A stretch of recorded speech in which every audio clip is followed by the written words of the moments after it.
I sat in my car, waiting for the light to turn green, when my wife's phone lit up on the passenger seat.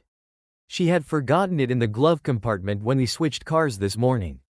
Curiosity got the better of me, so I picked it up to check who was texting her. A message from someone named David. Today was amazing. Can't wait to see you tomorrow, same time? I felt a chill run down my spine. My hands gripped the steering wheel as I tried to calm the sudden rush of adrenaline. David? Who the hell was David? The name nagged at me. Then it hit me. He was her fitness trainer, the one she had been going to for the last 6 months. They'd started working out together a couple of times a week, and she'd been raving about how great the sessions were. Apparently, they were better than I thought. I stared at the phone, every nerve in my body buzzing with anger and suspicion. 1,000 scenarios flashed through my mind, but I didn't want to jump to conclusions, not yet. Maybe it was nothing, maybe it was innocent, but the way you worded that text didn't sit right with me. Today was amazing. I couldn't shake the feeling that this wasn't about fitness anymore. For a moment, I thought about confronting her right then and there, calling her out on whatever the hell this was. But something stopped me. If this was real, if she was actually cheating, I needed more than a single text message. I needed proof. Cold, undeniable proof. So I decided to wait. The light turned green, and I forced myself to move the car forward, my mind spinning. What should have been a normal day was now the beginning of something darker. Something I never saw coming. I thought about all the times I trusted her without a second thought, all the nights she came home late, sweaty from the gym, claiming she had stayed for extra cardio. The familiar ache of betrayal settled in my gut. I had to know for sure. When I got home that night, I acted like nothing was wrong. I kissed her on the cheek, listened to her stories about how her day went, and nodded along while my mind was elsewhere. I couldn't stop thinking about that message. About David, and what they were really doing behind my back. I knew I was onto something, and if my suspicions were right, I wasn't going to let her get away with it. The next few days, I became more observant, more aware of her routines, and more cautious in my approach. I told her I'd be working late, that I had extra meetings piling up. In reality, I was using that time to follow her, to see where she really went after her so-called training sessions. It didn't take long to catch her in the act. One evening, I trailed her to a hotel on the edge of town. No gym bags, no workout clothes, just her and David, walking inside together, laughing, touching. My heart pounded in my chest as I watched them disappear into a room, knowing exactly what was happening behind those walls. Rage boiled inside me, but I swallowed it down. I couldn't storm in there, not yet. I needed more than just my eyes. I needed something I could use. That's when I hired a private investigator. After confirming my suspicions, I knew I couldn't sit idle. The image of them walking into that hotel together replayed in my mind over and over, fueling my anger. But I wasn't going to act out of blind rage. No, that would be too easy, too predictable. Instead, I started thinking about how I could make them pay for what they had done, slowly, methodically, and in a way that would ruin them both. First, I needed more evidence. What I had seen wasn't enough. If I wanted to take this further, to ensure there was no escape, I needed undeniable proof that would trap them in their own lies. That's when I decided to install a hidden camera in her car. She left it unlocked while it was parked in our driveway, so it was easy to slip in and out without her noticing. I mounted a small camera just beneath the rearview mirror, angled perfectly to capture anything that might happen inside. I knew from her schedule that she would meet David at least twice a week, and I figured it was only a matter of time before they got careless. I didn't have to wait long. A few days later, I reviewed the footage and saw exactly what I expected. She picked him up after one of their sessions, and before they even left the gym parking lot, they were kissing. Not the kind of kiss between friends or even workout partners. It was intense, passionate, the kind of kiss you give someone you're hiding an affair with. My blood boiled, but I kept my focus. Now, I had what I needed. The question was, how would I use it? I spent the next few days thinking about my options, playing out different scenarios in my head. Confronting her directly would only lead to more lies and excuses. Exposing her to our friends and family might ruin her reputation, but that wouldn't be enough. I wanted her to feel the consequences of what she had done. And I wanted David to suffer too. Then it hit me. David wasn't just any guy. He was her trainer, a professional who was supposed to be helping her get in shape. Instead, he was taking advantage of their sessions for his own personal gain. What if I could twist this into something more serious? What if I could make it look like he was exploiting his position, crossing ethical and legal boundaries? That's when the plan came together. I compiled all the footage I had gathered, the hotel, the car, the texts. Then I wrote an anonymous letter to the gym where David worked, framing the situation as if he had crossed a line with a client. I made it clear that he was not just her trainer, but someone who was taking advantage of vulnerable clients in a way that bordered on sexual misconduct. I hinted that I wasn't the only one who noticed and that this wasn't the first time he had done something like this. But that wasn't enough. I needed this to reach the authorities. So, I sent the same footage and a similar letter to the local police department. I knew that with enough evidence, they'd have no choice but to investigate. And when they did, both David and Christina would be caught in a web they couldn't escape. Within a week, the police opened an investigation. I kept my cool around Christina during this time, acting as if everything was normal. But inside, I was burning with anticipation. I knew it was only a matter of time before everything unraveled, and when it did, they wouldn't know what hit them. The waiting was the hardest part. Every time Christina came home, smiling like nothing had changed, it made my stomach turn. She had no idea what was coming. I could see her so clearly now. The lies hidden behind her everyday conversations, the fake concern when she asked about my day, the guilt I wanted to see but never did. But I played my part perfectly, acting like the clueless husband, biding my time. It wasn't long before the police acted on the information I had sent them. A few days later, David was called into the station for questioning. The best part? Christina had no idea she was next. I overheard her on the phone with him that afternoon. Her voice was tight with panic. "What do you mean the police called you in?" she whispered harshly, pacing our kitchen. "What did they say? Why would they?" I could almost hear David on the other end, probably as panicked as she was. I imagined him trying to explain, telling her it was a misunderstanding, that it had to be some kind of mistake. But there was no mistake. The web was tightening, and they were starting to feel it. Christina hung up the phone and sat down at the kitchen table, her hand resting on her forehead. She stayed like that for a while, staring off into space, probably trying to figure out what the hell was going on. I could tell she hadn't connected the dots yet. She didn't know the evidence I'd given the police had come from inside her own car. She thought it was just a coincidence, maybe another trainer with a grudge, or a jealous ex of one of David's clients. But the beauty of the plan was that it was all too perfect. The gym had already received my letter and was cooperating with the police.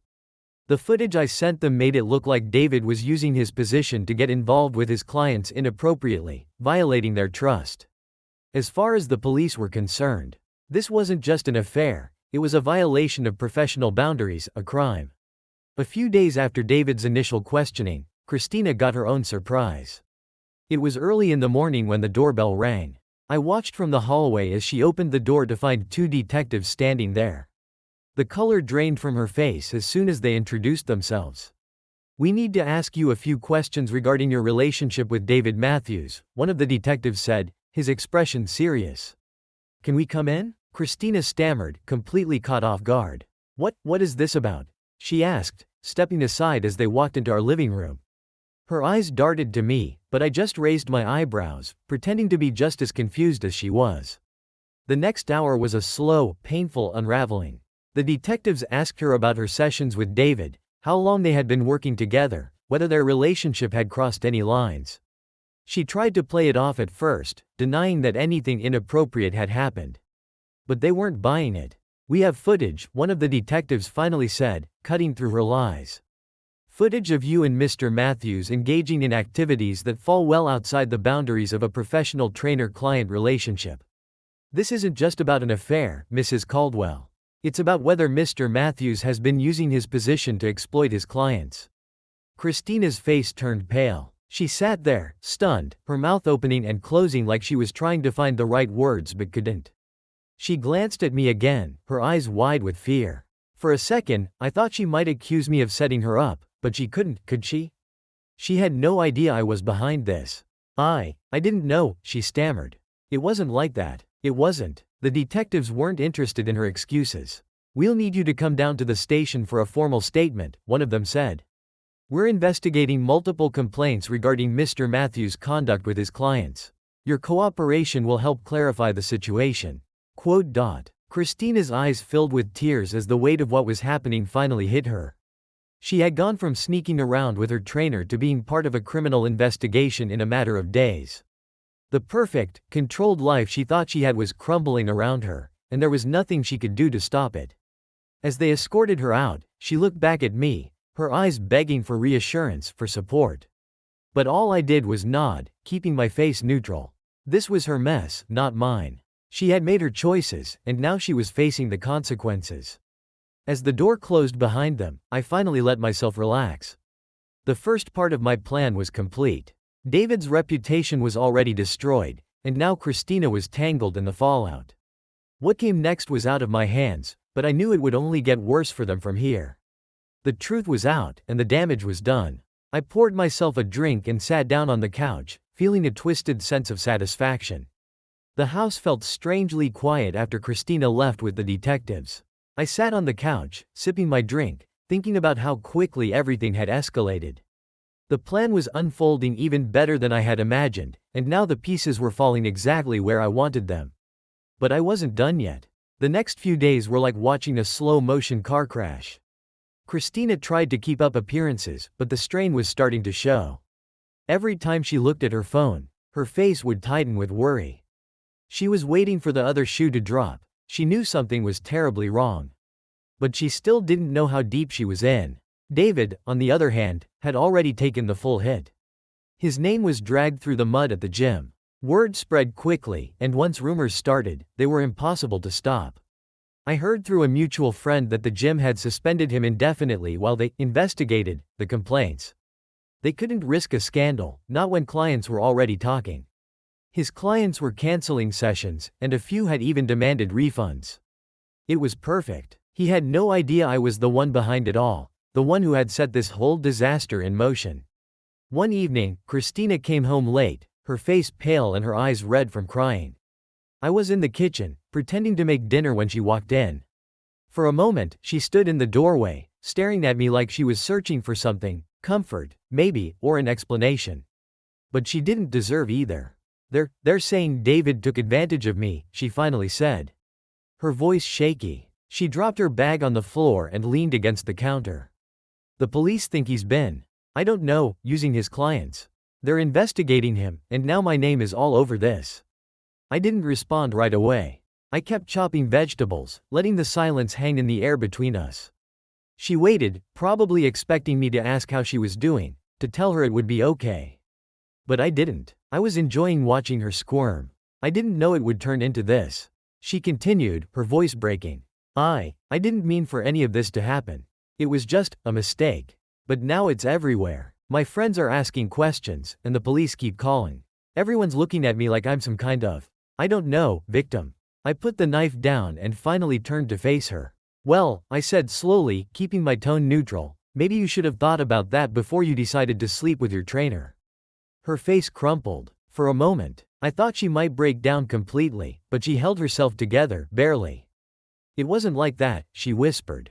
It wasn't supposed to be like this. I let out a short, bitter laugh. What did you think would happen, Christina? That you could just sneak around with him, and no one would ever find out? Did you really think you could keep this hidden forever? Tears welled up in her eyes, and she looked away, ashamed. I don't know, she said quietly. I don't know what I was thinking. You weren't thinking, I snapped. And now, look where it's gotten you. You've destroyed everything. Our marriage, your reputation. And for what? A few sessions with a guy who didn't give a damn about you. She didn't answer. She didn't need to. The truth was written all over her face. She knew she had screwed up, but it was too late to fix anything now. The damage was done. In the days that followed, the fallout spread like wildfire. Word of the investigation reached her coworkers. And soon enough, her boss pulled her aside for a conversation. I wasn't there for it, but when she came home that evening, I could see the devastation in her eyes. She had been warned, not fired yet, but it was only a matter of time. No one wanted to be associated with a scandal, especially one that involved police investigations and potential misconduct. Her career was teetering on the edge. Then came the friends. The ones who used to be close, the ones she used to confide in, they were slipping away. Slowly but surely. At first, they offered her support, listening to her side of the story, But as more details came out, as the rumors spread, they started distancing themselves. Nobody wanted to be around when things got worse, and they were about to. One afternoon, she came home early, her eyes puffy and red. She sat down at the kitchen table without a word, staring blankly ahead. I watched her for a moment, then finally spoke. "What happened?" "They suspended me," she said quietly. "Until the investigation is over. I don't know if I'm going to have a job after this." I didn't feel sorry for her. Not one bit. This was exactly what she deserved. She had ruined our marriage with her lies, and now her whole life was crumbling because of the choices she made. And the best part was, she still didn't know I was the one pulling the strings. As the weeks went on, it became clear that her life, as she knew it, was over. David was completely out of the picture now. His career was finished, and he had disappeared, leaving her to deal with the wreckage on her own. Her friends had all but abandoned her, and her work was in jeopardy. Everywhere she turned, she faced the consequences of her betrayal. And me? I was already planning my next move. By the time Christina's life had completely unraveled, the satisfaction I had felt was beginning to fade. It wasn't enough just to watch her suffer. I wanted the final blow, the moment when everything came crashing down, leaving her with nothing. It wasn't just about revenge anymore, it was about finishing what I had started. For weeks, I watched her slowly fall apart. She spent more time at home, barely eating, barely sleeping.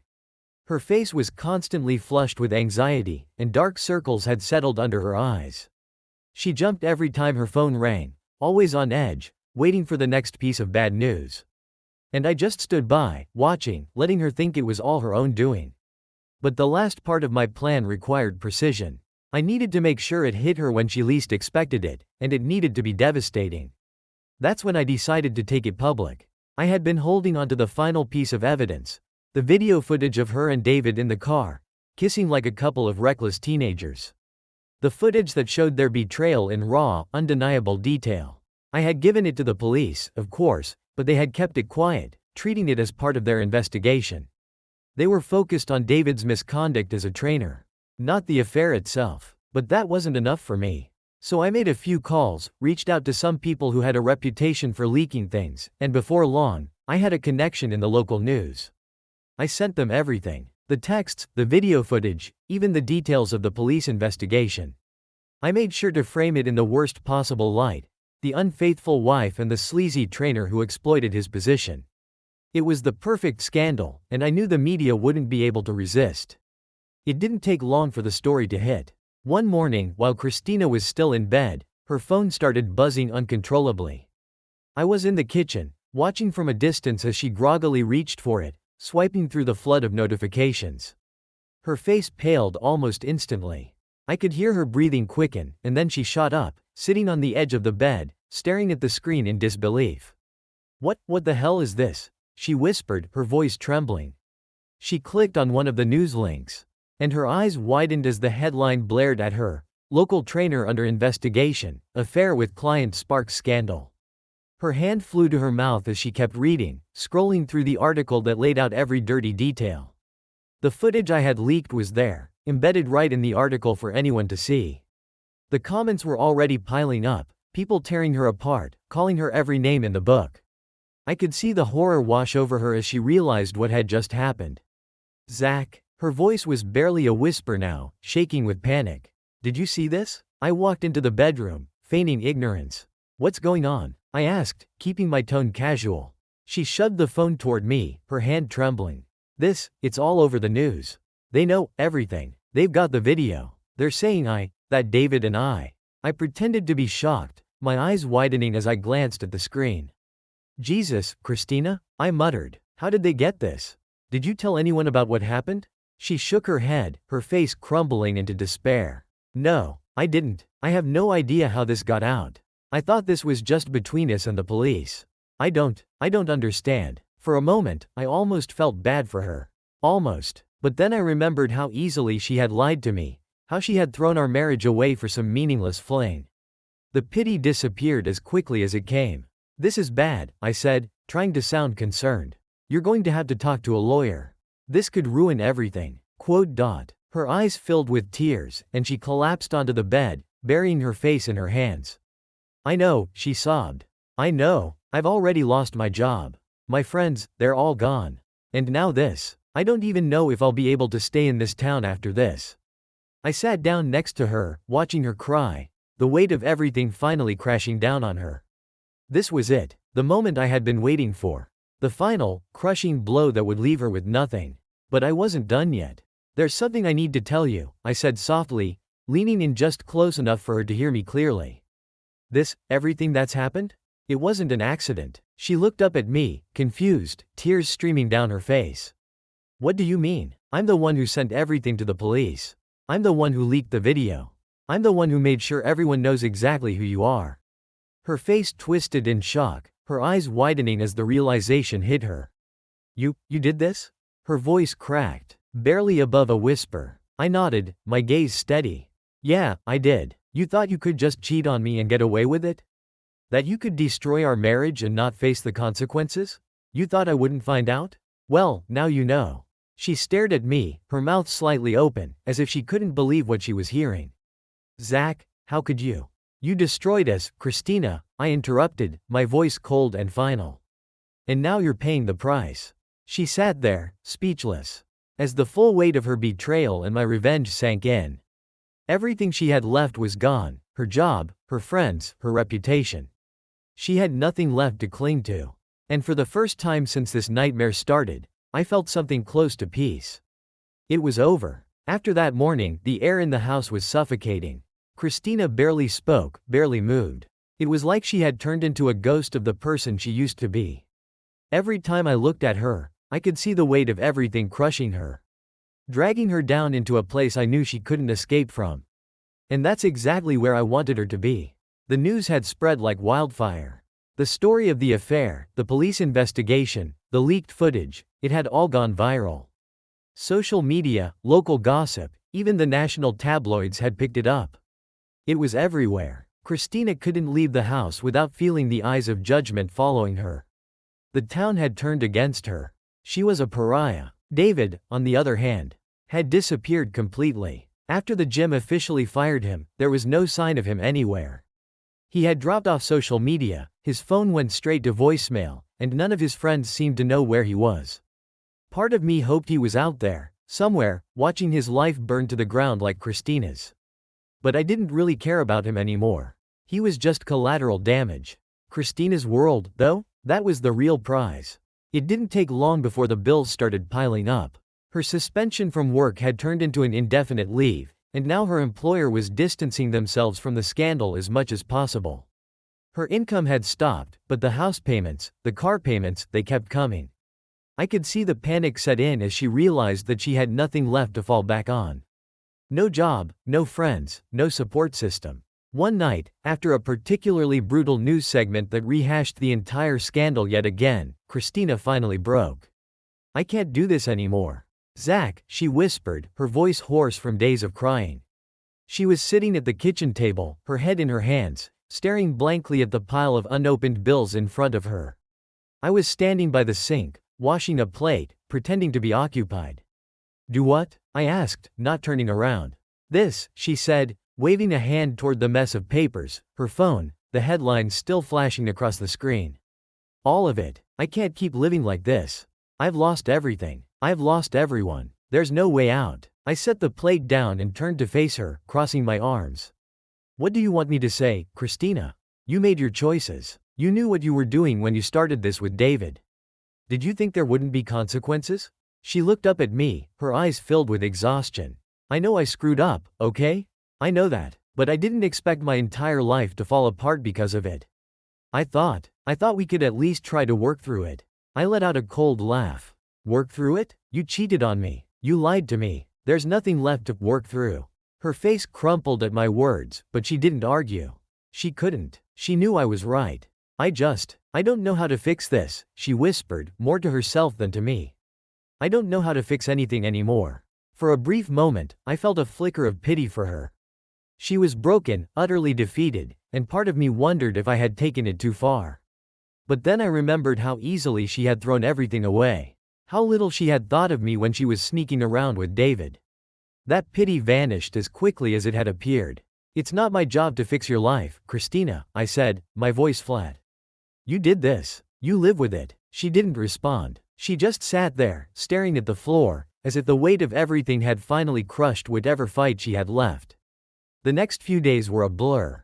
Christina moved through the house like a ghost, barely speaking, barely eating. I would find her sitting in the living room, staring out the window for hours, as if waiting for something, anything, to change. But nothing did. The headlines didn't stop. The bills kept coming, and she had nowhere to turn. Then one afternoon, she disappeared. I came home from work to find the house eerily quiet. Her car was gone, but she hadn't left a note or sent a message. I waited, half expecting her to walk through the door at any minute, but as the hours passed, my concern shifted to curiosity. Where had she gone? Had she finally snapped under the pressure? I called her phone. No answer. I texted. Nothing. It was unlike her to vanish like that, especially given how fragile she had become. Around midnight, I got a call. "Mr. Caldwell?" the voice on the other end asked. "Yes, this is Zach Caldwell," I replied, my pulse quickening. "Who is this?" "This is Officer Rodriguez with the City Police Department. We're calling regarding your wife, Christina Caldwell." My heart sank. What happened? Is she okay?" "She's at the station right now. We found her parked near the old bridge on Route 42. She's safe, but she seemed disoriented. She told us she didn't have anyone to call." Disoriented. I knew what that meant. I thanked the officer and headed straight for the station. When I arrived, Christina was sitting in the waiting area, her hands clasped tightly in her lap, her eyes distant. She looked like she hadn't slept in days. The moment she saw me, her eyes flickered with something, relief, maybe. Or just exhaustion. I couldn't tell. We drove home in silence. I wanted to ask her what she had been thinking, but I already knew. She had gone to the bridge, probably with the intention of doing something drastic, but she hadn't gone through with it. Part of me was angry that she had even put herself in that situation, but another part of me couldn't deny the creeping guilt. I had driven her to this point. I had wanted her to break, to feel the pain I had felt, but seeing her like this, so lost, so empty, it was hard to ignore the fact that I had won. Completely. When we got home, she went straight to bed without a word. I stood in the hallway for a moment, staring at the closed door, unsure of what to do next.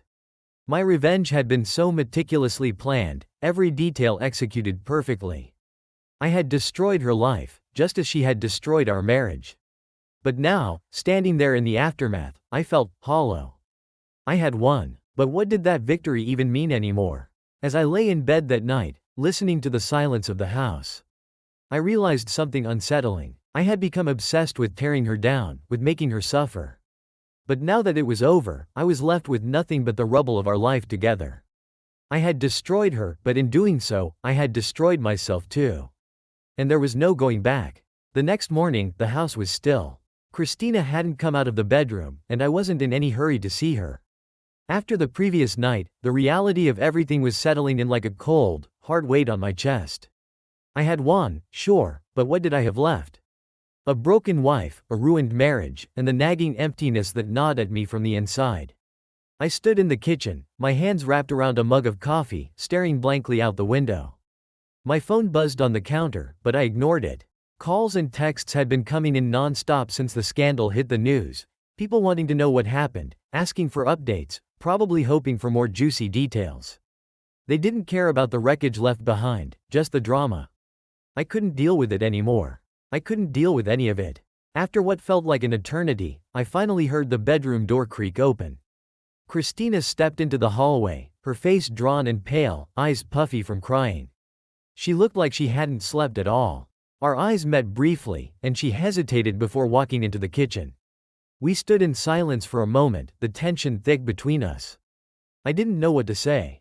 The rage that had fueled me for so long had burned out, leaving only an awkward, painful silence in its place.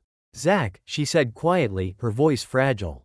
I think we need to talk." I nodded but didn't say anything. She sat down at the kitchen table, wringing her hands nervously in her lap. I joined her, sitting across from her, the mug of coffee still warm between my palms. "What happened last night?" I asked, finally breaking the silence. She let out a shaky breath, her eyes downcast. I don't know. I drove to the bridge. I just needed to get away from everything. The noise, the headlines, the looks people give me when I go out. I couldn't take it anymore. Her voice cracked, and she paused, collecting herself. I wasn't thinking clearly. I wasn't sure if I wanted to come back. But when I got there, I realized I couldn't do it. I didn't want to disappear. I just wanted the pain to stop. A knot tightened in my stomach. I had pushed her to the brink, hoping to make her feel the hurt I had felt, but this was too far. I hadn't expected her to break this completely. I never thought it would get this bad, she whispered, tears filling her eyes. I know I ruined everything, Zach. I know I deserved this. But I don't know how to make it stop. I sat there, staring at her, my mind swirling with conflicting emotions. I wanted to be angry, to keep holding on to that rage, but looking at her now, so fragile and broken, it was hard to keep up the front. I had done what I set out to do, but at what cost? I don't know either, I admitted, my voice low. I thought if I made you suffer the way you made me suffer, it would fix something. That I'd feel better. But now, I don't know what the point of any of this was. Christina wiped at her eyes, looking down at the table. I don't expect you to forgive me, Zach. I don't even know if I can forgive myself. But I want to try to find a way forward. I don't want to live like this anymore. Neither of us can. Her words hit me harder than I expected. For the first time, I realized that I hadn't been the only one destroyed by the affair. She had ruined our marriage, yes, but in my quest for revenge, I had ruined whatever chance we had at even a semblance of moving on. I don't know if we can fix this, I said honestly. There's so much damage. I don't know if I can look at you the same way again. She nodded slowly, her expression resigned. I understand. I do. I just want to stop hurting. I'm sorry, Zach, for everything. Those words, the apology I had been waiting for, hung in the air between us. For so long, I had wanted her to acknowledge what she did, to feel the weight of her betrayal. And now that she had, I didn't know how to respond. I'm sorry too, I said finally, the words bitter on my tongue. For everything I did to you. I let it go too far. The room fell into silence again. Neither of us knew what to do next. We had both torn each other apart, piece by piece, and there was nothing left but the wreckage. Eventually, Christina stood up from the table. I'm going to stay with my sister for a while, she said softly. I need some time to figure things out. I think we both do. I didn't argue. Maybe some space was exactly what we needed. A break from the pain, the constant reminders of everything that had happened. As she packed a small bag and quietly left the house, I sat in the same spot, staring at the door long after she was gone. The quiet settled in again, but this time it felt different. Not peaceful, but empty. For the first time in months, I didn't feel like I had won anything at all. Instead, I was left alone in the wreckage of our life, realizing that revenge had cost me more than I could have ever imagined. Days turned into weeks, and Christina's absence began to carve out a deeper emptiness in the house. I moved through the rooms, the silence echoing around me like a constant reminder of what I had lost. It felt surreal, as if I were living in someone else's nightmare. I was left alone with my thoughts, and the guilt began to seep in, mixing with the anger I had held onto for so long. I went to work, kept up appearances, but inside, I was unraveling. The friends who had once been there to offer support were now ghosts, their phone calls replaced by awkward silences. They didn't know how to handle the scandal, and neither did I. I felt like a pariah, the town's poster child for betrayal and heartbreak. In those quiet evenings, I began to reflect on everything that had happened. I replayed memories of Christina, the laughter we had shared, the plans we had made. They felt like scenes from a movie I no longer recognized. It was painful to remember how easily everything had been tossed aside. She hadn't just broken our vows, she had shattered the life we had built together. I started keeping a journal, scribbling down my thoughts and feelings as a way to process everything. I wrote about the anger, the hurt, the longing for what we had lost. But as the pages filled, I noticed a shift in my writing. The anger began to fade, replaced by a sense of loss that ran deeper than I had anticipated. One evening, I wrote about the moment I had decided to take revenge. I remembered the thrill that had coursed through me, the sense of power I had felt in orchestrating her downfall. But as I continued, the exhilaration of that moment faded, and I found myself wondering if it had all been worth it. I had wanted to make her feel the pain I felt, but instead, I had only created more pain, for both of us. With each entry, I could feel the weight of guilt pressing down harder. I had wanted her to hurt, but in my quest for vengeance, I had lost sight of who I was. I had let anger dictate my actions, allowing it to consume me until all that was left was a hollow shell of the person I used to be. I thought of all the times I could have chosen compassion instead of cruelty, and it hit me. I had lost myself along the way. One night, I found myself sitting on the couch, staring at the empty space beside me where Christina used to sit. I picked up my phone, my fingers hovering over her number. I wanted to reach out, to tell her I was sorry, to see if she was okay, but fear held me back. I had hurt her deeply, I had dismantled our lives in a way that felt irreparable. Instead, I set my phone down and closed my eyes, taking a deep breath. I needed to do something to clear the air between us, to acknowledge the hurt we had both caused. The more I thought about it, the more I realized that I owed it to her, and to myself, to confront the mess we had made. The next day, I called her sister, hoping to get a sense of how Christina was holding up. I was surprised when she answered. After some small talk, I hesitantly asked about Christina. "She's trying, Zach," her sister said, her voice gentle but firm. "It's been hard for her. She's processing everything, but she's getting better. She talks about you sometimes." I felt a flicker of hope at the mention of Christina's name, but it was quickly overshadowed by doubt. "I've been thinking about reaching out," I admitted, "but I don't want to push her." "Maybe she needs to hear from you," her sister suggested. "You both need to confront what happened, and it won't get any easier if you keep avoiding each other. Just be honest, Zach. That's all she needs right now." I hung up, my mind racing with possibilities. What would I even say? Apologies seemed inadequate, but I knew I had to try. The more I contemplated it, the more I felt a sense of urgency to mend what had been broken. That evening, I wrote her a letter. I poured my heart out onto the page, recounting my feelings, acknowledging my mistakes, and expressing my hope for her healing. I didn't know if she would ever read it, but it felt essential to get it all out, to acknowledge the weight of our shared history, the hurt we had inflicted on one another. As I sealed the envelope, a wave of nervous energy washed over me. I didn't know what would happen next, but I felt a shift within myself.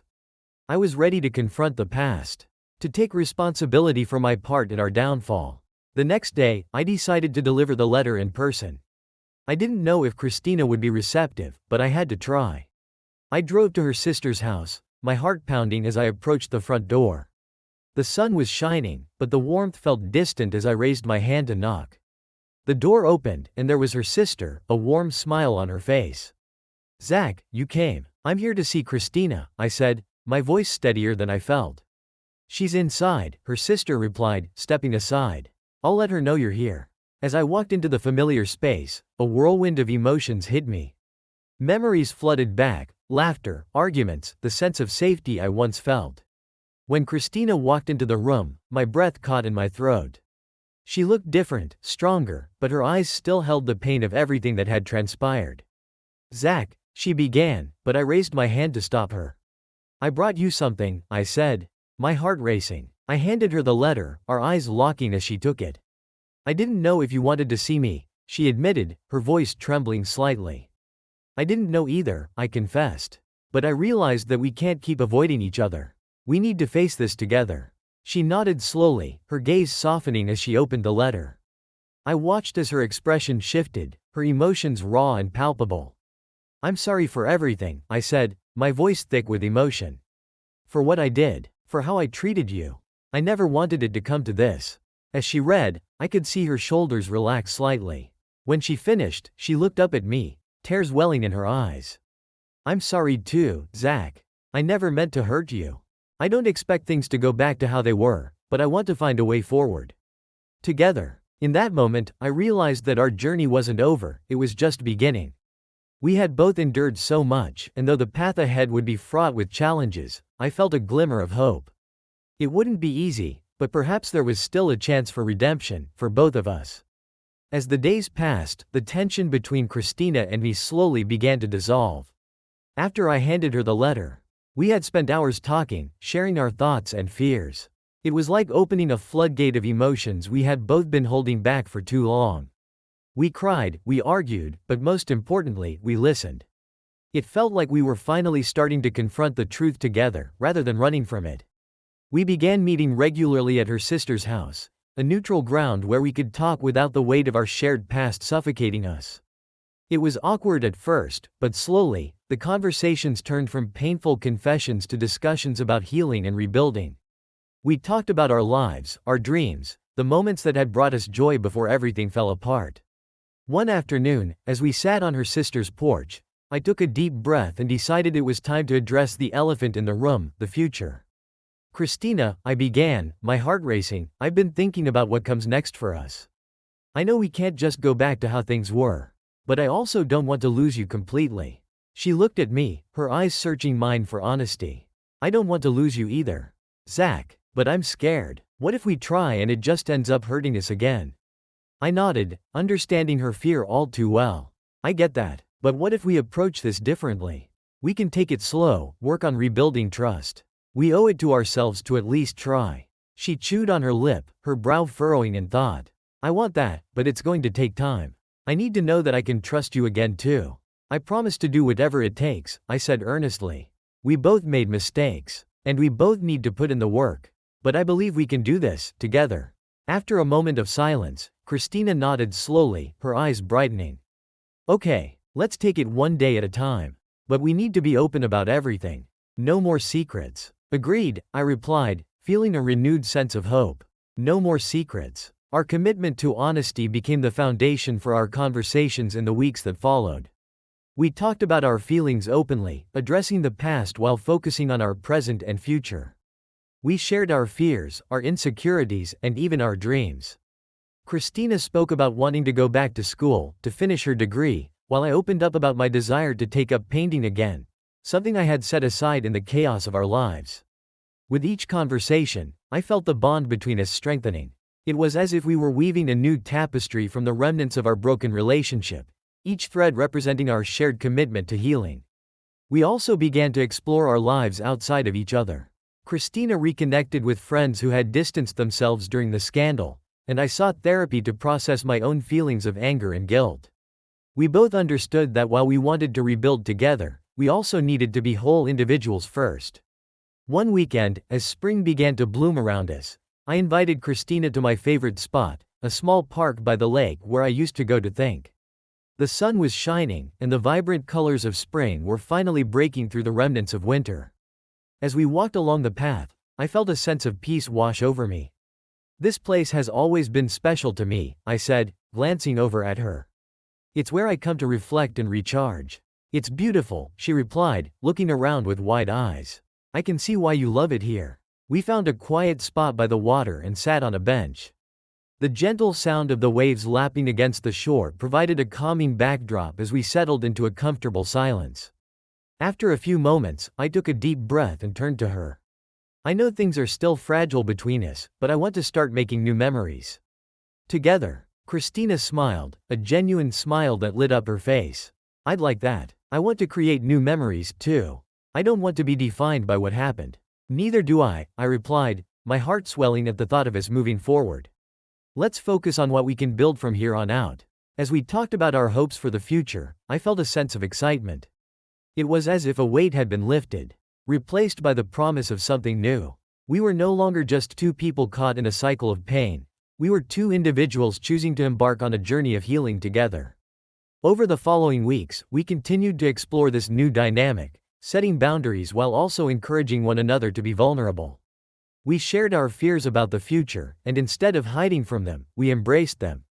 Each step we took toward healing felt like a victory, no matter how small. One evening, as the sun dipped below the horizon, painting the sky in hues of orange and pink, I reached for Christina's hand. I know we still have a long way to go, but I'm grateful we're in this together. She squeezed my hand, her eyes reflecting the colors of the sunset. Me too, Zach. We've both changed, but maybe that's exactly what we needed. A fresh start. As we sat there, hands intertwined, watching the sun set on a new day, I realized that we were no longer just survivors of our past, we were partners in crafting a new future. It wouldn't be easy, and there would be challenges ahead, but for the first time in a long time, I felt hopeful. Together, we could navigate whatever came our way, one day at a time. As the weeks turned into months, the initial healing process began to feel more like a partnership than an uphill battle. Christina and I embraced our new routine, exploring the things that brought us joy and connection. However, just as we were finding our footing, The shadows of the past crept back into our lives, threatening to unravel the progress we had made. One afternoon, while we were enjoying lunch at a cafe, I noticed a group of people at the table next to us. Among them was a familiar face, David. He was laughing, completely at ease, as if the scandal hadn't touched him at all. A wave of anger coursed through me, and I felt my grip tighten around my glass. Zach? Christina's voice cut through my thoughts, her brow furrowed with concern. Are you okay? I forced myself to look away from David and back at her. Yeah, just saw someone I know. Who? She asked, glancing over her shoulder. I took a deep breath, trying to steady my racing heart. David, my ex-fitness trainer. He's here. Christina's expression shifted from concern to understanding. Do you want to go? We can leave if it makes you uncomfortable. No, I replied, my voice firmer than I felt. I need to deal with this. I can't keep running from him. We sat in tense silence for a moment, and I could see Christina's uncertainty reflected in her eyes. I appreciated her willingness to support me, but I also knew I had to confront my feelings head-on. After a few minutes, I stood up, my heart pounding. I'll be right back, I said, and without waiting for a response, I made my way to David's table. He looked up, surprised to see me. Zach, hey, man, long time no see. His tone was overly casual, as if we were old friends. Cut the act, David, I said, my voice low. We need to talk. His smile faltered slightly, and he gestured for me to take a seat. Sure, what's up? I sat down, taking a moment to collect my thoughts. You know what you did. You messed up everything. You destroyed my marriage, and you've been living your life like it's no big deal. David shrugged, leaning back in his chair. Look, I didn't force Christina to make those choices. She made them on her own. You know how it goes. His nonchalance only fueled my anger. That's not the point. You took advantage of her, and now she's paying the price. We're both paying the price. Quote. He rolled his eyes. You think I'm the bad guy here? What about her? She's the one who cheated. You should be mad at her, not me. Believe me, I'm angry at her, I shot back, the frustration boiling over. But you have to take responsibility for your part in this. You think you can just walk away without facing the consequences? David laughed, a sharp, mocking sound. Consequences? I'm not the one who's been publicly shamed. I'm living my life. If anything, you should be thanking me. You got a story out of this mess. A chance to grow. I leaned in closer, my fists clenched. This isn't a story. This is my life. And you're a coward for acting like none of this affects you. His expression hardened, and for a moment, I could see a flicker of defensiveness in his eyes. You don't know what I've been through. I lost everything too, you know. I had my career, my reputation, it all crumbled because of this. Good, I replied, feeling a twisted sense of satisfaction. You deserve it. You don't get to play the victim here. The tension between us hung thick in the air, and I could feel the stares of the nearby patrons. I was aware that this wasn't the place for a confrontation, but I needed to put him in his place. I wanted him to know that I wouldn't back down. Just stay away from Christina, I warned, my voice low and steady. She's trying to rebuild her life, and I won't let you ruin that again. Whatever you say, man, David said, feigning indifference. But I could see the annoyance in his eyes. You think you can control her? She's an adult. She makes her own choices. Not when you're around, I shot back, standing up abruptly. If you think I'm going to let you manipulate her again, you're dead wrong. As I turned to walk away, I could feel his eyes boring into my back, the tension lingering in the air. I didn't look back, I just needed to get away. When I returned to the table, Christina was waiting, concern etched across her face. What happened? She asked, her voice barely above a whisper. I sank back into my seat, my heart still racing. I confronted him, told him to stay away from you. She nodded, a mixture of relief and worry in her expression. I appreciate you standing up for me, but are you okay? I sighed, running a hand through my hair. I'm just tired of him thinking he can just waltz back into our lives like nothing happened. It's infuriating. Zach, you don't have to carry this burden alone. I'm here with you, she said softly, reaching across the table to take my hand. We're in this together, remember? Her touch grounded me, and I nodded, grateful for her presence. I know. It just feels overwhelming sometimes. I thought I was ready to move on, but confronting him brought everything rushing back. We'll face it together, Christina said, squeezing my hand. It's part of the healing process. We can't let him define our lives anymore. I took a deep breath, feeling a sense of calm wash over me. You're right. I can't let him control how I feel or how I react. We need to focus on us. As we finished our lunch, I felt a renewed sense of determination. David was a part of our past, but he didn't have to dictate our future. Christina and I were on a path of healing, and nothing could change that. Later that evening, as we sat on the couch watching a movie, I reflected on our conversation. I knew there would be more challenges ahead, but together we could face whatever came our way. We had already begun to forge a new relationship, built on honesty and understanding. As Christina snuggled closer, resting her head on my shoulder, I felt a warmth spread through me. For the first time in a long while, I believed that we could truly move forward, one step at a time. As spring turned into summer, our lives began to take on a rhythm that felt both comforting and exhilarating. Christina and I continued to support each other through the ups and downs of healing. We went on small adventures, exploring nearby hiking trails, visiting local art galleries, and trying new restaurants. Each experience was like a breath of fresh air, reminding us of the joys that still existed in the world. One Saturday morning, I woke up with a sense of anticipation.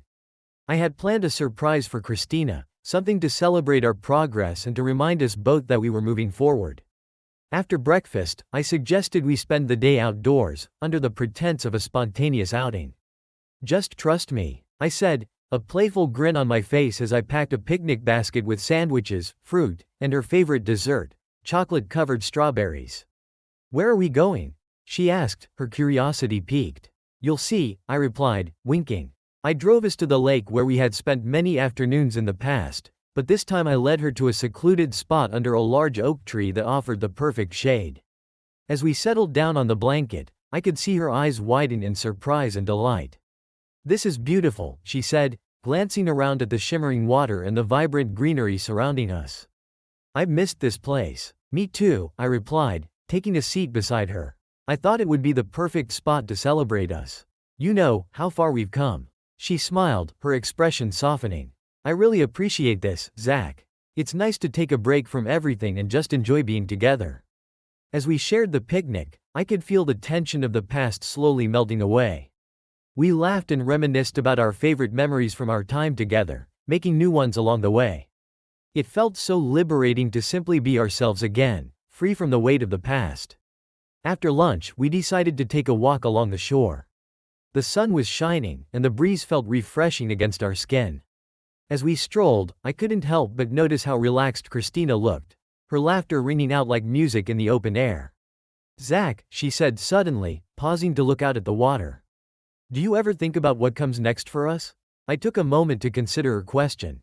All the time. I want us to keep growing, to keep exploring together. But I also know we need to take it one step at a time. She nodded, her eyes focused on the horizon. I want that too. I've been thinking about going back to school, finishing my degree. I want to have something for myself, something I can be proud of. That's amazing, Christina, I replied, genuinely excited for her. You should absolutely do it. I'll support you every step of the way. Her face lit up at my words, and I felt a surge of warmth at the thought of her pursuing her dreams. Thank you, Zach. It means a lot to me to have your support. I want to be the best version of myself for us. You already are, I said, my voice steady. But I understand that growth takes time. We're both still figuring things out. As we continued walking, we reached a small rocky area by the water.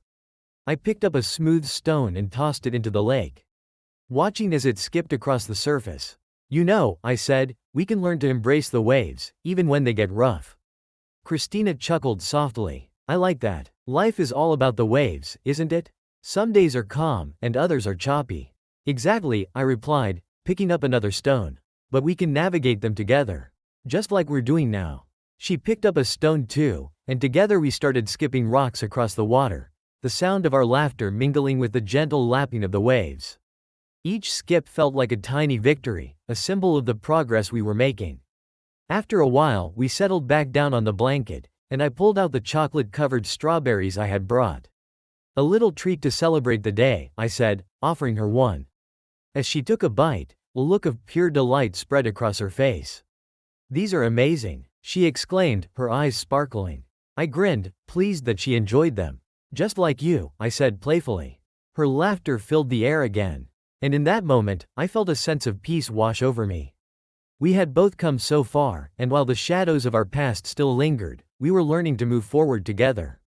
As the sun began to set, painting the sky with brilliant hues of orange and pink, I felt an overwhelming sense of gratitude.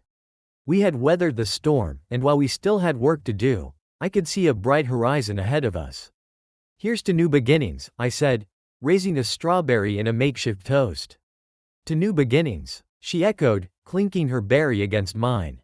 As the sun dipped below the horizon, casting a golden glow over the lake, I realized that this was just the beginning of our journey. Together, we could face whatever waves life brought our way, ready to embrace the adventure ahead. As summer unfolded, life began to feel more normal. Christina was diligently researching schools, excited about the prospect of returning to her studies. I supported her, reminding her to take her time and to choose a path that felt right for her. The weight of the past seemed to lift more each day, but the shadow of our previous turmoil lingered in the background, an ever-present reminder of what we had both endured. One evening, as we settled in to watch a movie, I noticed Christina scrolling through her phone, a frown gradually forming on her face. "What's wrong?" I asked, pausing the film. She looked up, her expression heavy. "It's David," she said quietly. "He's posting about his new gym opening. He's acting like nothing ever happened." My stomach twisted at the mention of his name. "What's he saying?" I asked, bracing myself. "Just typical promotional stuff, but it's all so upbeat. Like he's moved on completely," she replied, her voice tinged with frustration. "It makes me feel, I don't know, like we're still stuck in the aftermath while he's out there living his best life." I could see the conflict in her eyes, the unease creeping back in. "You know that you're not responsible for his choices. You're working toward your future. And that's what matters." "I know," she said, but her voice was small. "It just feels unfair that he gets to move on while we're still dealing with the mess he created." I felt a surge of anger, not just toward David but at the situation itself. He doesn't get to dictate our lives. We've come so far, and we can't let him have that power over us.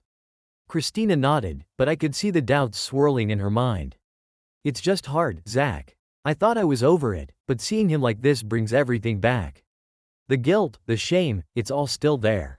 I reached for her hand, squeezing it tightly. "You don't have to carry that weight alone. We're in this together, remember? You're not defined by what happened." She took a deep breath, and for a moment, I saw her resolve return. "You're right. I need to focus on my own journey, not his." That night, I thought about our conversation and how easily the past could rear its head. I resolved to help Christina find a way to confront those feelings and push past them. The next day, I suggested we visit the gym where David was opening his new location. "Let's go see it. It might help to face the source of those feelings head on," I proposed, trying to mask my own discomfort at the idea. "Are you sure?" she asked, uncertainty flickering across her face. "Absolutely. We can take it as an opportunity to show that we're moving forward," I replied, determined to turn this moment into something positive. After some hesitation, she agreed. "Okay, let's do it. I can't let him have power over me like this." That weekend, we drove to the new gym, a sleek, modern building that had clearly been well funded. As we walked through the entrance, a wave of apprehension washed over me. The bright lights and upbeat music felt overwhelming, but I reminded myself of our purpose. David was standing near the front desk, chatting with a few potential clients. The moment I spotted him, my heart raced. He seemed to exude confidence, a stark contrast to the turmoil that churned inside me. Christina squeezed my hand, and I could feel her tension radiating beside me. "Let's just get in and out," I whispered, hoping to ease her nerves. We approached the desk, and David looked up, a wide smile spreading across his face. "Zach, Christina, good to see you." The casualness of his greeting made my skin crawl. "Hey, David," I replied, keeping my voice steady. "Nice place you've got here." "Thanks. We've worked really hard on it," he said, his pride evident. "You guys should check out the classes. We have some amazing trainers." "Yeah, maybe," Christina said, forcing a smile. "Looks great." I could see the tension in her shoulders, but she stood her ground. "We're just here to look around," she added, her voice gaining strength. "I've been thinking about getting back into fitness." David's eyes sparkled with interest. "That's awesome. We'd love to have you. I know how tough things have been for you, but this could be a great fresh start." I felt a surge of protectiveness wash over me. Ready to intervene. She doesn't need your help, I cut in, my tone sharper than I intended. We're good. David's expression shifted slightly, but he quickly masked it with a casual grin. Hey, no hard feelings. Just trying to offer a helping hand. Christina stepped forward, her voice firm. I appreciate it, David, but I'm figuring this out on my own now. His smile faltered, and I sensed a hint of frustration in his eyes. All right, I get it. Just wanted to make sure you know the options there. Quote. As we walked away from the front desk, I could feel the tension still hanging in the air. That was something, I said, trying to lighten the mood. Yeah, Christina replied, her voice a mix of frustration and disbelief. I thought I could handle it, but seeing him like that really got to me. I wrapped my arm around her shoulders as we moved through the gym. You did great. It's not easy to confront someone who has hurt you, especially when they act like everything is fine. She sighed, looking around at the new equipment and smiling faces. I don't want him to win. I want to take back control of my life. We can do this together, I reassured her. No more letting him dictate how we feel or what we do. You're stronger than you think. As we left the gym, I could see a shift in Christina's expression. While the experience had rattled her, there was also a newfound determination in her eyes. I can't keep letting this define me, she said, her voice resolute. I'm ready to take the next step. Quote. The rest of the weekend, we focused on our plans for the future. Christina spent hours researching schools, reaching out to advisors, and mapping out her path. I was there to support her every step of the way, celebrating her victories, no matter how small. By the time the new week rolled around, I felt a renewed sense of hope for both of us. Yes, we had encountered a setback, but it was clear that Christina was ready to face her past and embrace her future. As I watched her dive into her studies and take control of her life, I felt proud of her.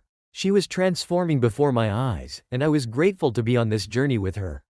Together, we would continue to face whatever challenges lay ahead, knowing that as long as we had each other, we could weather any storm. With each passing week, the air around us grew lighter, filled with the promise of new beginnings. Christina's determination to return to school ignited a spark in her that I hadn't seen in a long time. She started attending orientation sessions and meeting with advisors, and I could feel her excitement building.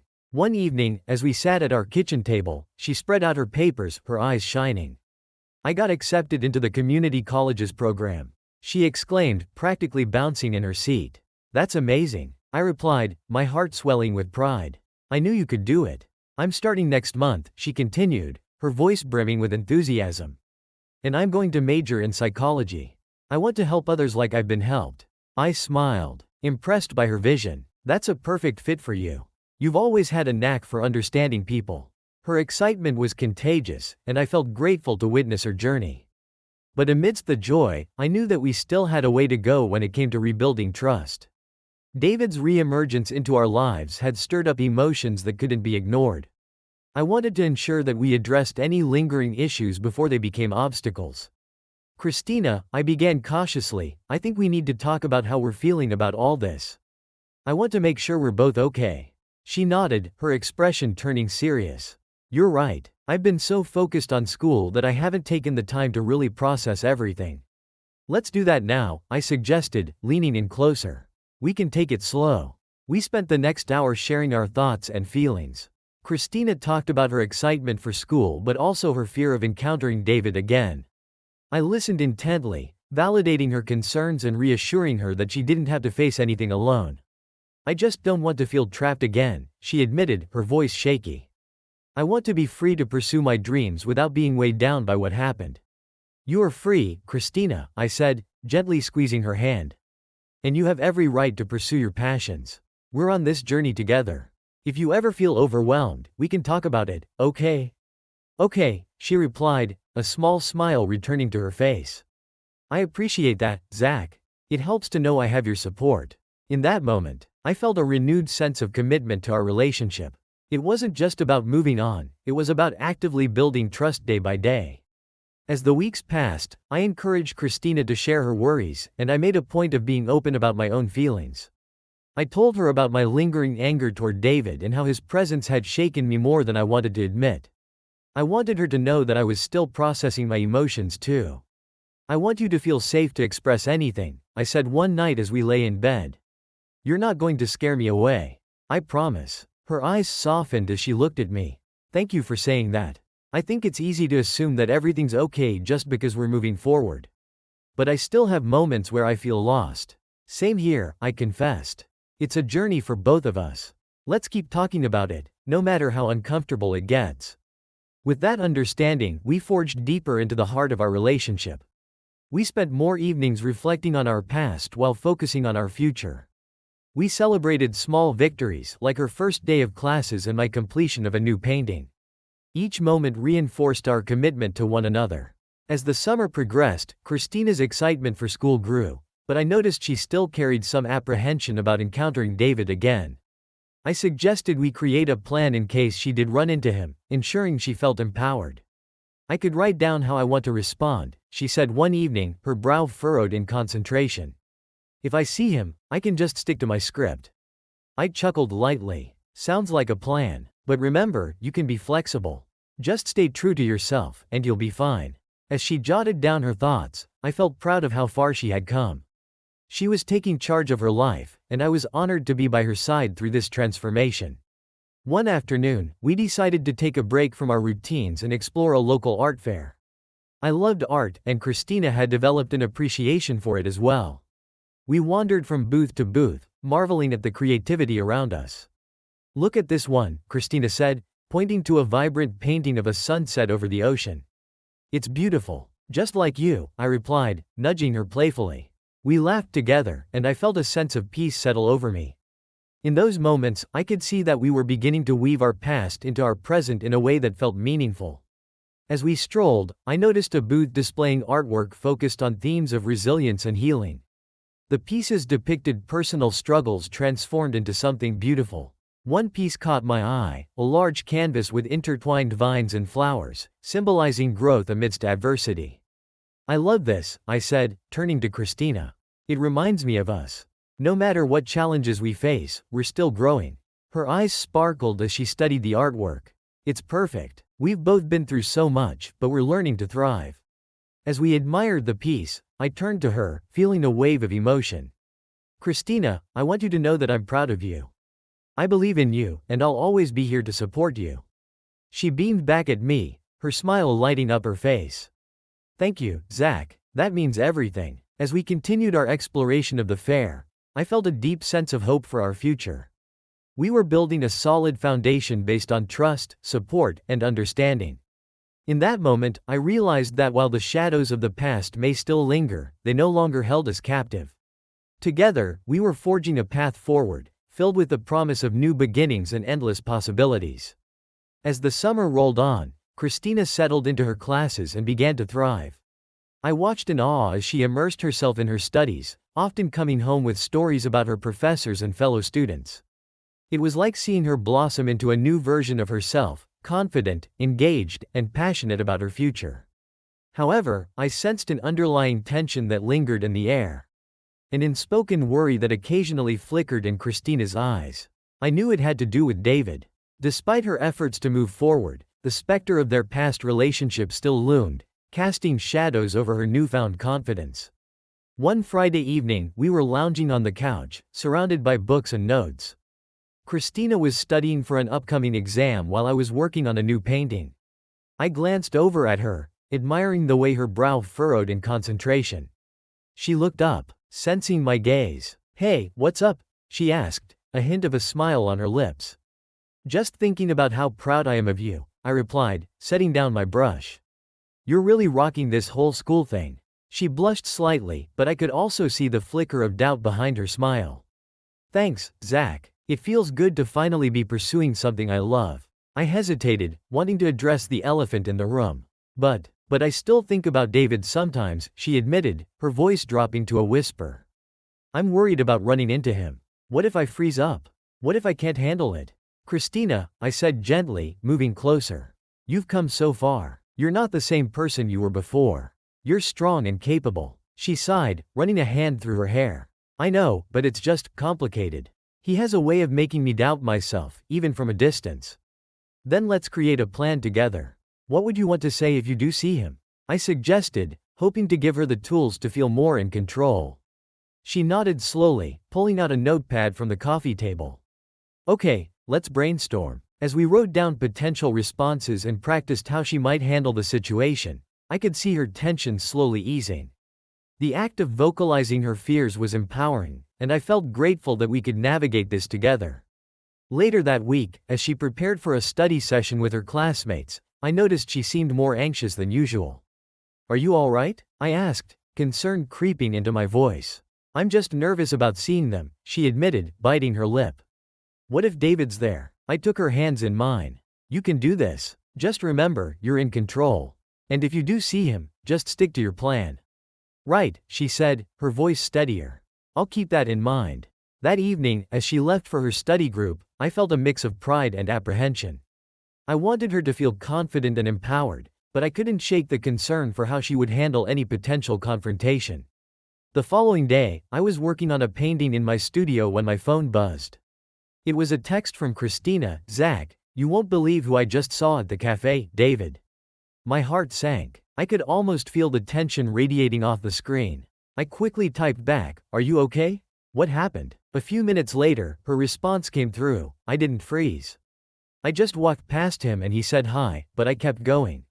I felt so proud of myself. A wave of relief washed over me. I immediately replied, "That's amazing. I'm so proud of you for standing your ground." Just as I began to relax, my phone buzzed again. This time, it was a picture. Christina sitting at a table with her classmates, looking happy and confident. She had a wide smile on her face, and I couldn't help but grin at how far she had come. "See? You're doing great," I texted back, my heart swelling with pride. As the days passed, I noticed a shift in Christina. She seemed lighter, more at ease. The encounter with David had allowed her to reclaim a piece of herself she had thought lost. We spent our evenings reflecting on her experiences, and each time, she radiated more confidence. However, I also felt a nagging sense of anxiety. Although Christina was thriving, I couldn't help but wonder how I was managing my own feelings. The anger and frustration I felt toward David still simmered beneath the surface, and I wanted to address it before it became a problem. One night, after Christina had gone to bed, I found myself pacing around the studio. I grabbed my paintbrush and began to work on a piece that represented my emotions, a swirling storm. Vibrant colors clashing with dark hues. As I poured my feelings onto the canvas, I felt a cathartic release. It was a moment of clarity. I needed to confront my own demons. The next day, I decided it was time to talk to Christina about my lingering feelings regarding David. After dinner, as we sat on the couch, I took a deep breath. "Christina, can we talk about something?" I asked, my heart racing. "Of course," she replied, sensing the seriousness in my tone. "I've been thinking about David." I began, watching her expression carefully. "I know you've made great strides in dealing with him, but I still feel a lot of anger about what he did to us." She nodded, her brow furrowing in understanding. "I get that. I felt a lot of anger too, but I'm trying to focus on moving forward. I think we both need to acknowledge how much this has affected us," I said, leaning forward. "We can't let his actions dictate how we feel or how we react moving forward." Christina took a deep breath, contemplating my words. "You're right. It's important for both of us to express how we feel. We can't ignore it." We spent the next hour discussing our frustrations and fears, validating each other's feelings. I told her about the anger I felt toward David and how it sometimes overshadowed my joy in our relationship. "I don't want to bring negativity into our lives," I admitted, my voice heavy. "But I also want to be honest about what I'm feeling." "I appreciate that," she said softly. "It's a part of the healing process, isn't it? Acknowledging our pain so we can move forward?" "Exactly," I replied, feeling a sense of relief wash over me. "We need to be open about our feelings, no matter how messy it gets." In that moment, I felt a profound sense of connection between us. By confronting our feelings about David, we were not only healing individually but also strengthening our bond as a couple. As the days turned into weeks, we continued to communicate openly about our emotions. Each conversation brought us closer together, reinforcing our commitment to one another.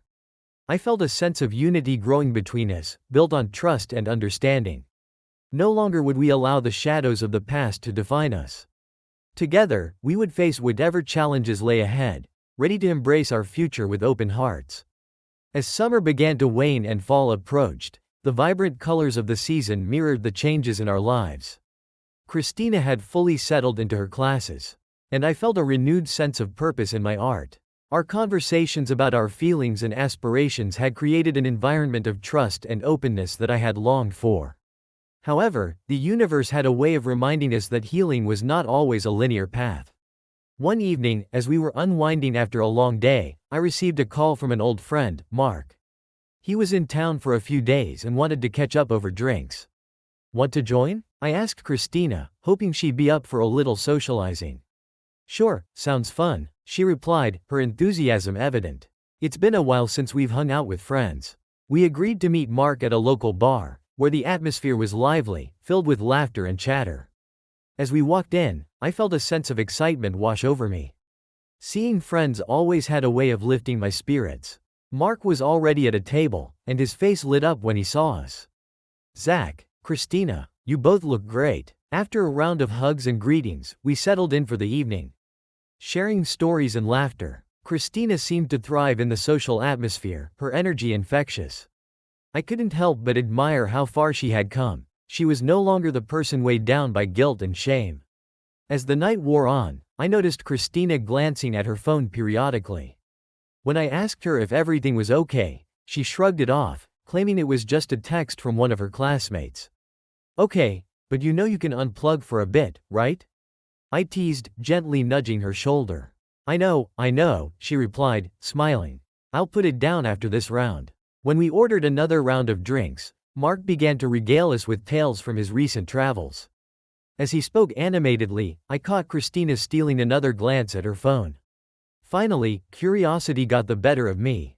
Is everything all right? I asked, trying to keep my tone light. She hesitated, then sighed. It's just, David. He posted something on social media, and it caught my eye. I didn't want to get sucked into it. But it's hard to ignore. A sudden heaviness filled the air. I could feel my own anger rise at the thought of him intruding on our night. What did he post? I asked, trying to keep my voice steady. She hesitated again, biting her lip. He's hosting an open house at his gym this weekend and is inviting everyone to come check it out. He's acting like everything is perfect, and it gets to me. I felt a familiar surge of protectiveness. You don't have to go. We can make plans to do something else that day. No, it's not that, she said quickly. I just don't want him to have that power over me. I want to be able to handle seeing him.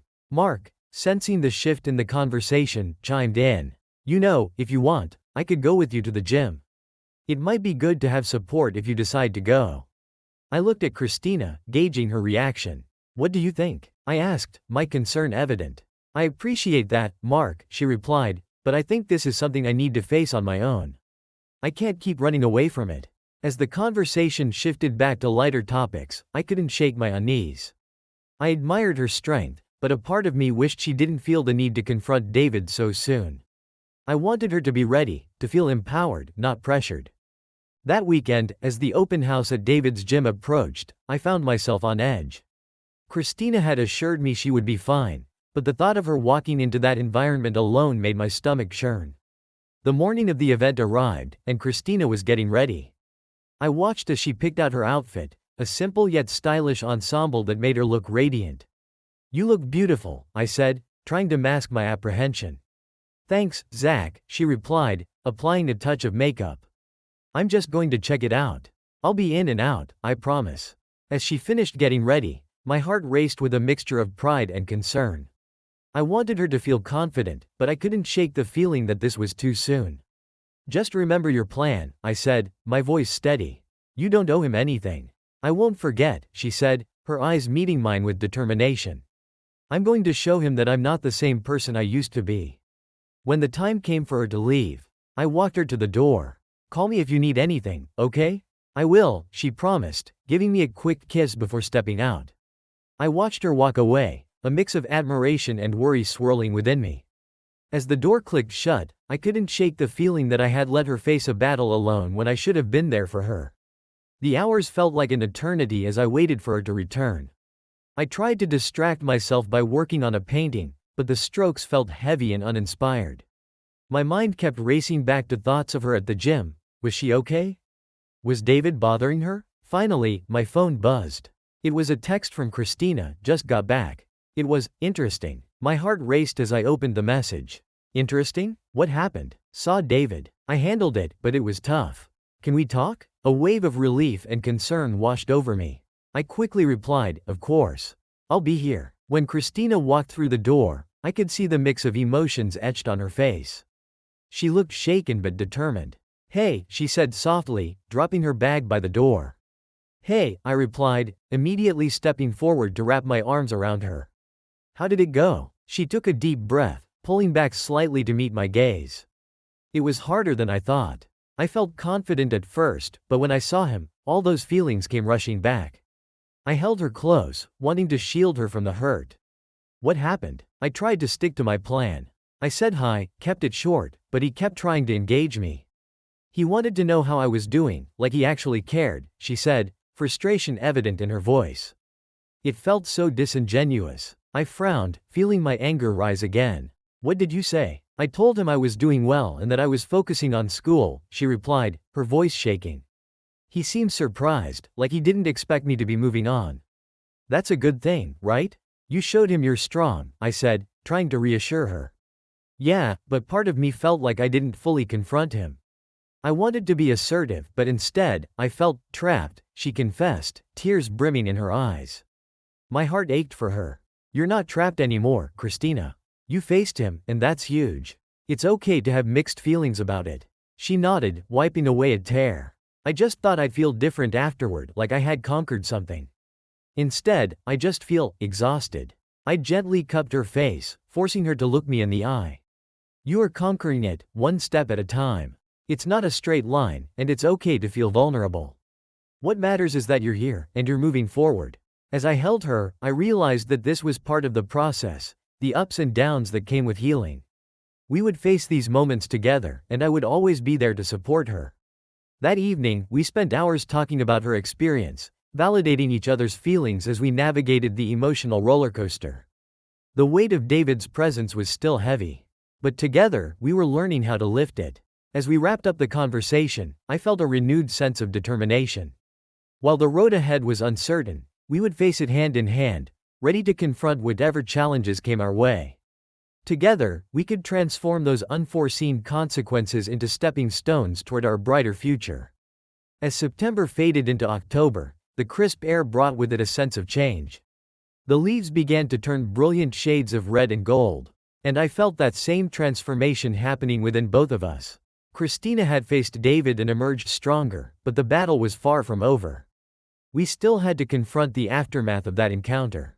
One evening, after a particularly busy week at school for Christina and work for me, we decided to spend a quiet night in. We prepared dinner together, laughing and joking as we chopped vegetables and stirred sauces. The kitchen was filled with warmth, a cozy cocoon away from the chaos of the outside world. As we sat down to eat, I couldn't help but notice a glimmer of happiness in Christina's eyes. This is nice, she said, savoring the first bite of her meal. I love these moments with you. I love them too, I replied, feeling a swell of affection for her. It's good to unwind together. As we finished dinner, I decided it was time to check in on how she was really feeling after her encounter with David. So, how are you holding up since the open house? I asked, trying to keep my tone light. Christina set down her fork, her expression turning serious. Honestly, I've been doing a lot of thinking. I thought confronting him would give me closure, but it didn't quite work out that way. I nodded, wanting her to know I was here to listen. What do you mean? She took a deep breath. I realized that just seeing him made me feel a mix of anger and sadness, like all those old feelings came flooding back. It's like I'm still processing everything, and I thought I was further along than I really am. That's completely okay, I reassured her. Healing isn't linear. You don't have to have everything figured out right now. I know, she said, her voice steadying. But I think I need to take some time for myself to really sort through these emotions. I don't want to keep dragging this around with me. Whatever you need, I'm here for you, I said, placing my hand over hers. Just know that you don't have to go through this alone. Thank you, Zach, she replied, squeezing my hand. I think talking to someone might help. I've been considering reaching out to a counselor. I felt a rush of relief at her decision. That sounds like a great idea. Having an outside perspective can make a huge difference. As the evening continued, we talked more about her feelings and the importance of seeking help. I could see her determination growing, and it filled me with hope. We were no longer just surviving, we were actively working toward healing. In the following weeks, Christina began attending counseling sessions. And I could see a noticeable shift in her demeanor. She returned from each session with new insights and strategies to handle her emotions. I was proud of her for taking this step and for her willingness to confront her past. One Friday night, she came home beaming after her session. "Zach, you won't believe what we talked about today," she exclaimed, practically bouncing on her feet. "What is it?" I asked, intrigued. "We focused on setting boundaries, especially with David. I learned that it's okay to say no and to prioritize my well-being." She explained, her excitement palpable. "That's so important," I said, feeling a wave of pride wash over me. "How do you plan to do that?" "I think I need to be honest with him if I see him again. I can't let him invade my space anymore," she said, determination clear in her voice. "I want to establish what I'm comfortable with." "Absolutely. You deserve to feel safe and empowered," I affirmed, feeling inspired by her progress.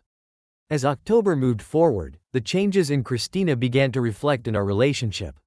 We spent weekends hiking through the vibrant autumn foliage, enjoying the beauty of nature and the tranquility it brought us. Each outing was filled with laughter and connection, a stark contrast to the tension of the past few months. One Saturday afternoon, while we were sitting on a bench overlooking a stunning view of the changing leaves, Christina turned to me. "You know, I feel like I'm finally finding my voice again. It's like I've been given a second chance." I smiled, reaching for her hand. "You've always had that voice, Christina. You just needed to reclaim it. And I'll always be here to support you on that journey. Thank you for believing in me, even when I didn't believe in myself," she said, her eyes shining. As we returned home from our hike that day, I felt a sense of peace wash over me. Christina was evolving, and I was grateful to be part of her journey. But as much as I wanted to celebrate her victories, I couldn't shake the nagging thought of David. Would he respect her newfound boundaries? The next few weeks were filled with continued growth for Christina. She became more involved in her classes, connecting with her peers and engaging in group projects. I loved seeing her so animated and passionate about her studies. One evening, while we were curled up on the couch watching a movie, Christina's phone buzzed on the coffee table. She glanced at it, her expression shifting from relaxation to tension. "What is it?" I asked, sensing her change in mood. "It's a message from David," she said, her voice barely above a whisper. "He wants to meet up to talk." My heart raced. "What do you want to do?" "I don't know," she replied, biting her lip. "Part of me wants to tell him to leave me alone, but another part of me feels like I should at least hear him out." I took a moment to process her words. "What do you think he wants?" "I'm not sure. Maybe he wants to apologize or explain himself. But I just don't know if I'm ready for that," she admitted. "Ultimately, it's your decision. Just remember the boundaries you've set for yourself," I advised, wanting her to prioritize her well-being. She nodded, but I could see the conflict in her eyes. "I'll think about it. I just want to make sure I'm in control of the situation." That night, as I lay in bed, I couldn't shake the feeling of unease. I wanted Christina to stand her ground, but I also worried about the potential emotional turmoil that could come from a meeting with David. The next morning, I woke up to find Christina sitting on the edge of the bed. Her phone in hand. "I texted him," she said, her voice steady but tinged with uncertainty. "I told him I'm not ready to meet but that I'm focusing on my own healing." A wave of pride washed over me. "That's a great decision, Christina. You're setting the tone for how you want to be treated." "I hope so," she replied, a hint of doubt creeping into her voice. "I just worry he won't take me seriously." "He will," I assured her. "You're not the same person he knew before. You're stronger. And you have every right to protect your peace." As the days went by, Christina and I continued to navigate the complexities of her healing journey together. Each step brought us closer, solidifying our bond. And with each passing day, I watched her grow more confident and assertive. The turning point had come, not just for Christina but for us as a couple. We were learning to embrace our individual journeys while standing united against the shadows of our past. Together, we were transforming our lives, ready to face whatever lay ahead.